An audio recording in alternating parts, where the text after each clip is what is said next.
Hello, welcome to CG education. Students, हम लोगों ने पिछले लेक्चर में क्या देखा था कि किसी समीकरण के मूल किस प्रकार से ज्ञात किए जाते हैं। आज के लेक्चर में हम लोग क्या देखेंगे कि हम मूलों का योग या फिर मूलों का गुणनफल किस प्रकार से ज्ञात कर सकते हैं।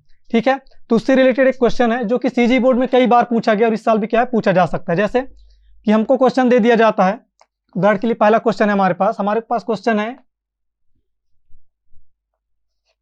3x की घात 2 धन 7x धन 1 बराबर 0। इस प्रकार का क्वेश्चन है और इस क्वेश्चन में क्या बोलेगा हमको कि इस समीकरण के मूलों का योगफल और मूलों का क्या निकालना है, हमको गुणनफल निकालना है। तो उसका तरीका क्या होगा, सबसे पहले हम समीकरण को हल करेंगे। समीकरण को हल करने के बाद हमको क्या मिलेगा, इसके दो मूल मिलेंगे। कौन कौन से, अल्फा और एक क्या होगा बीटा, दो मूल मिले और उसके बाद उन दोनों मूलों का मैं क्या करूंगा, गुणा करूंगा और उन्हीं दोनों मूलों का क्या करूंगा, योग करूंगा। तब जाके मुझे मूलों का योगफल और मूलों का क्या मिलेगा, गुणनफल मिलेगा। लेकिन ये प्रोसेस बहुत ही ज्यादा लंबा है। ठीक है, तो इसमें हम लोग क्या देखेंगे, एक शॉर्टकट मेथड देखेंगे। मतलब इतने लंबा प्रोसेस में हम लोग नहीं जाएंगे, हम लोग उसका मूल ज्ञात नहीं करेंगे। डायरेक्ट हम लोग मूलों का योगफल और डायरेक्ट मूलों का गुणनफल निकालेंगे। तो उसके लिए कौन सा सूत्र है हमारे पास, देखते हैं सूत्र को सबसे पहले। तो मूलों का योगफल मतलब क्या होगा, अल्फा धन बीटा, ये हुआ मूलों का योगफल। मूलों के योगफल का जो सूत्र है वो क्या है, माइनस बी बटा ए। ये हो गया मूलों के योगफल का सूत्र। ठीक, उसके बाद क्या है, मूलों का गुणनफल मतलब अल्फा गुणा बीटा। तो मूलों के गुणनफल का जो सूत्र है वो क्या आता है यहाँ पे, सी बटे ए। आपको सबसे पहले ये सूत्र याद रखने हैं। इन्हीं दोनों सूत्रों से हम लोग क्या ज्ञात कर सकते हैं, किसी भी समीकरण के मूलों का योगफल और मूलों का गुणनफल बिना मूल ज्ञात किए हुए ज्ञात कर सकते हैं। ठीक है, तो देखिए इस क्वेश्चन को हम लोग सॉल्व करते हैं। इसी से हम सबसे पहले क्या लिखेंगे, यहाँ पे देखिए ए बराबर कितना है, ए मतलब ये कितना हो गया, यहाँ पे 3 हो गया। उसके बाद बी बराबर कितना है, यहीं पे बी बराबर यहाँ पे 7 और यहाँ पे सी बराबर कितना हो जाएगा, तो सी का मान है यहाँ पे 1। देखिए हमको ए बी सी मिल गया। अब क्या चाहिए हमको, मूलों का योग चाहिए। तो अल्फा धन बीटा, ठीक, बराबर कितना हो जाएगा, देखिए माइनस बी बटे ए है तो लिखेंगे माइनस बी बटे ए बराबर, ऋण का ऋण लग जाएगा, माइनस का माइनस, और बी का मान कितना है, देखिए यहाँ पे बी का मान है 7 तो हमें लिखेंगे यहाँ पे 7 बटे ए का मान कितना है 3 तो यहाँ हो गया 3। तो हमको मूलों का योग कितना मिला, ऋण 7 बटे 3 मिल गया। इसी प्रकार से हम क्या निकाल सकते हैं, मूलों का गुणनफल। कैसे निकालेंगे, देखिए अल्फा गुणा बीटा, मूलों का गुणनफल बराबर सूत्र क्या अपने पास, सी बटे ए। तो हम यहाँ लिख देंगे सी बटे ए बराबर, सी का मान कितना है, देखिए 1 है और ए का मान कितना है यहाँ पे 3 है। तो ये यहाँ पे हमको ये क्या मिल गया, मूलों का गुणनफल मिल गया। बहुत ही आसानी से हमने यहाँ पे समीकरण के मूल ज्ञात नहीं किए, डायरेक्ट हम लोगों ने समीकरण में क्या किया, मूलों का योगफल और मूलों का गुणनफल ज्ञात कर लिया। ये होता है एकदम से आसान मेथड। ठीक, इसी प्रकार से एक और क्वेश्चन देखते हैं ताकि ये चीज आपको अच्छी तरीके से क्लियर हो जाए। नोट कर लीजिए पहले।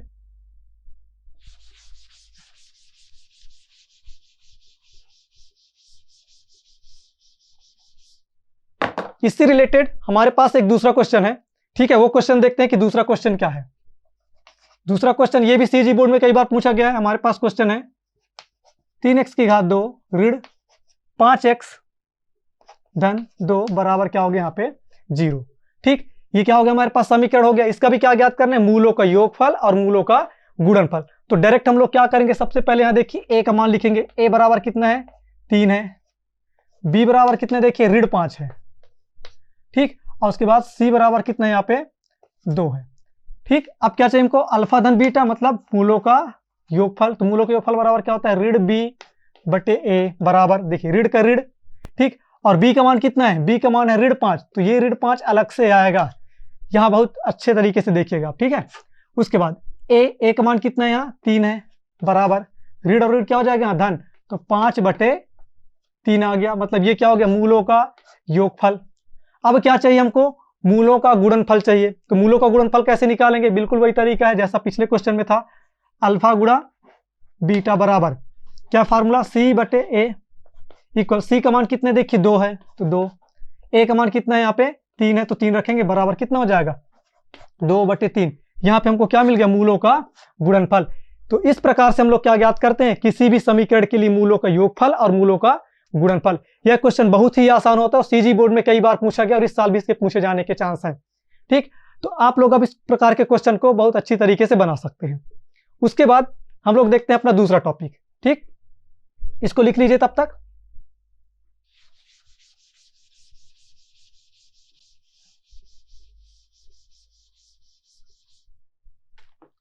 मूलों का योगफल और मूलों के गुणनफल के बाद। अब हमारा जो अगला टॉपिक आता है क्या आता है, अभी तक हम लोगों ने क्या किया, हमारे पास होता था क्या, समीकरण। ठीक है, समीकरण से हम लोग क्या ज्ञात करते थे, मूल। ठीक, और यहीं से हमको क्या मिलता था, मूलों का योगफल, या फिर मूलों का क्या मिलता था हमको, मूलों का गुणनफल। ठीक है, अब इसी प्रोसेस को हमको जस्ट इसका क्या करना है, उल्टा करना है। क्वेश्चन में हमको या तो समीकरण के मूल दे दिए जाएंगे, या फिर मूलों के योगफल, या फिर मूलों के गुणनफल दे दिए जाएंगे, और हमको बनाना क्या होगा, एक समीकरण बनाना होगा। ठीक है, जस्ट उल्टा प्रोसेस है। तो ये किस प्रकार से होगा, अब उसको समझते हैं किस प्रकार से होगा। सबसे पहले हम लोग समझते हैं, यहाँ पे देखिए दो चीजें हैं। पहला हम लोग समझते हैं कि हम मूल से क्या बनाना है, हमको मूल से समीकरण बनाना है।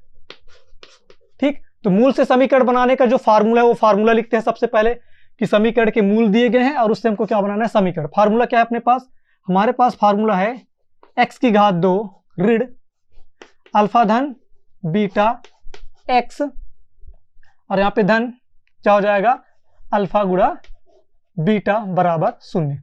ये है सूत्र। ठीक, इसी सूत्र के सहायता से हम लोग क्या करेंगे, मूल से समीकरण बना लेंगे। हमको क्वेश्चन में एक क्वेश्चन देखते हैं, क्वेश्चन नंबर ए है। यहाँ पे हमें इसके मूल दे दिए जाते हैं क्वेश्चन में। समीकरण के मूल है, समीकरण का पहला मूल जो है वो क्या है, 7 है। ठीक, मतलब इसको क्या बोल सकते हैं, अल्फा बराबर 7 व बीटा बराबर हमको क्या दे देता है, यहाँ पे बीटा बराबर दे दिया गया 4। हमको समीकरण के मूल मिल गए, अल्फा बराबर 7 है और बीटा बराबर क्या मिल गया, 4 मिल गया। देखिए हमको 2 मूल मिल गए। अब इस मूल से हमको समीकरण बनाना है, तो करना कुछ नहीं है, बस इस वैल्यू को हमको कहाँ रखना है, इस फार्मूला में रख देना है, सूत्र में रख देना है।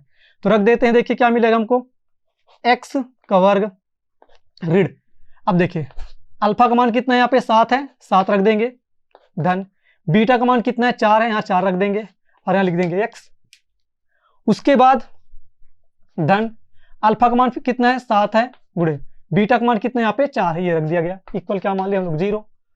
अब x की घात 2, 7 और 4 जोड़ देंगे तो कितना हो जाएगा, 7 4 11, तो ऋण 11x धन 7 4 28, तो यहाँ पे आ गया 28 बराबर 0। ये हमको क्या मिल गया, देखिए समीकरण। क्वेश्चन में हमको मूल दिया गया था, हम लोगों ने मूल से क्या बना लिया, एक समीकरण बना लिया। इस प्रकार से ये क्वेश्चन सॉल्व होगा।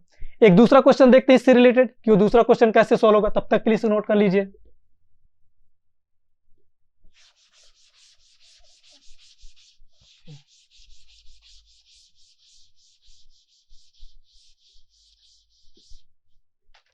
हमारे पास एक दूसरा क्वेश्चन है, वह क्वेश्चन भी इसी प्रकार से। ठीक, यहाँ भी देखिए क्वेश्चन नंबर क्या हो गया, बी। यहाँ भी दे दिया जाएगा 2 मूल, 2 मूल में क्या होगा, एक अल्फा होगा, अल्फा बराबर हमको मान दे दिया गया कितना, 3 व बीटा बराबर कितना दे दिया गया है, बीटा का मान दे रहा है हमको यहाँ पे ऋण 8।